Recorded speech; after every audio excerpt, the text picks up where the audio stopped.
नीलांचल निवासाय नित्याय परमात्मने बलभद्र सुभद्राभ्याम जगन्नाथाय ते नमः। जय जगन्नाथ।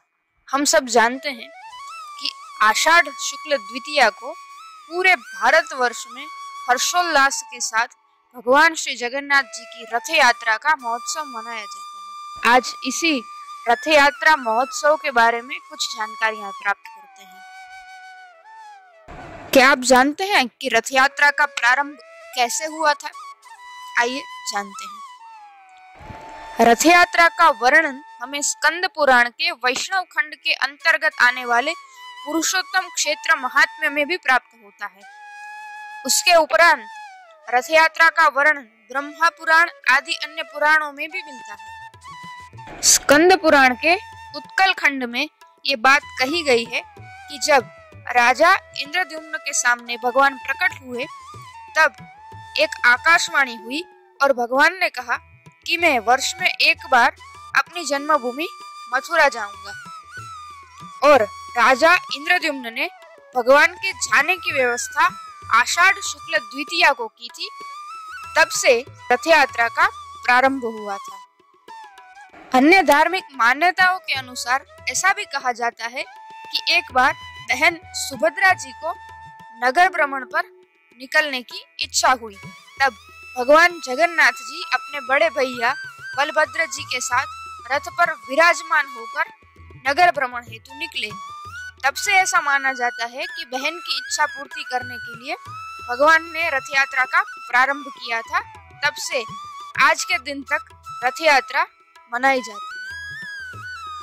भगवान जगन्नाथ जी का जो मुख्य मंदिर है पुरी का, वहां से रथ यात्रा का प्रारंभ होता है और गुंडीचा मंदिर में जाकर के भगवान रुकते हैं और 7 दिनों तक वहां रहकर भगवान अपने भक्तों को दर्शन देते हैं। आषाढ़ शुक्ल द्वितीया तिथि से लेकर दशमी तिथि तक भगवान गुंडीचा मंदिर में रह करके भक्तों को दर्शन देते हैं और दशमी तिथि पर भगवान पुनः अपने मंदिर वापस आते हैं।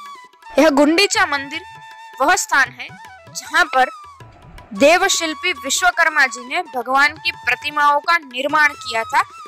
इस स्थान को गुंडीचा बाड़ी भी कहते हैं। आइए अब जानते हैं कि जो भगवान के रथ हैं उनकी क्या क्या विशेषताएं हैं।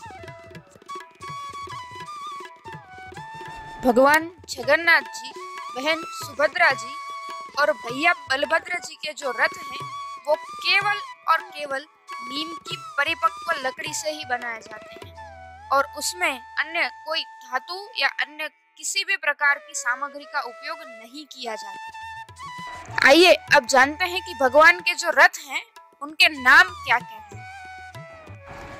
भैया बलभद्र जी के रथ का नाम है तलध्वज या तालध्वज। बहन सुभद्रा जी के रथ का नाम है दर्पदलन या पद्मध्वज और भगवान जगन्नाथ जी के रथ का नाम है गरुड़ ध्वज अथवा नंदी घोष, जिस पर भगवान विराजमान होकर अपने भक्तों को दर्शन देने हेतु निकलते हैं। अब जानते हैं कि भगवान के जो रथ हैं उनके सारथी कौन कौन है। भगवान जगन्नाथ जी के रथ के जो सारथी हैं वे दारुक हैं। बलराम जी के रथ के जो सारथी हैं वो मातली हैं और सुभद्रा जी के रथ के जो सारथी हैं वे अर्जुन हैं। अब जानते हैं कि भगवान के जो रथ हैं उनकी ऊंचाई कितनी है। भगवान जगन्नाथ जी का जो रथ है वो 44 फीट ऊंचा है। बलभद्र जी का जो रथ है वो 43 फीट ऊंचा है और सुभद्रा जी का जो रथ है वो 42 फीट ऊंचा है।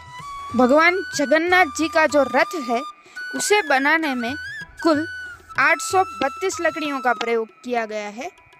बलराम जी का जो रथ है उसे बनाने में कुल 763 लकड़ियों का प्रयोग किया गया है।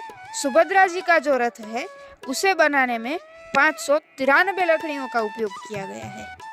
रथ यात्रा में सबसे आगे बलराम जी का रथ, उसके बाद बहन सुभद्रा जी का रथ और अंत में भगवान श्री जगन्नाथ जी का रथ चलता है।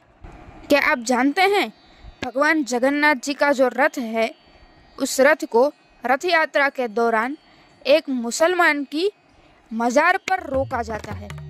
ऐसा कहा जाता है कि सालबेग नाम का एक मुस्लिम व्यक्ति भगवान जगन्नाथ जी का अनन्य भक्त था।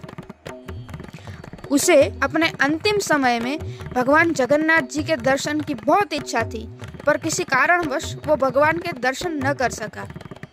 और जब उसकी मृत्यु हुई और उसकी मजार बना दी गई, उसके बाद जब भगवान जगन्नाथ जी की रथ यात्रा वहाँ से निकली, तब ऐसा कहा जाता है कि भगवान का जो रथ था वो उसकी मजार के सामने स्वयं ही रुक गया।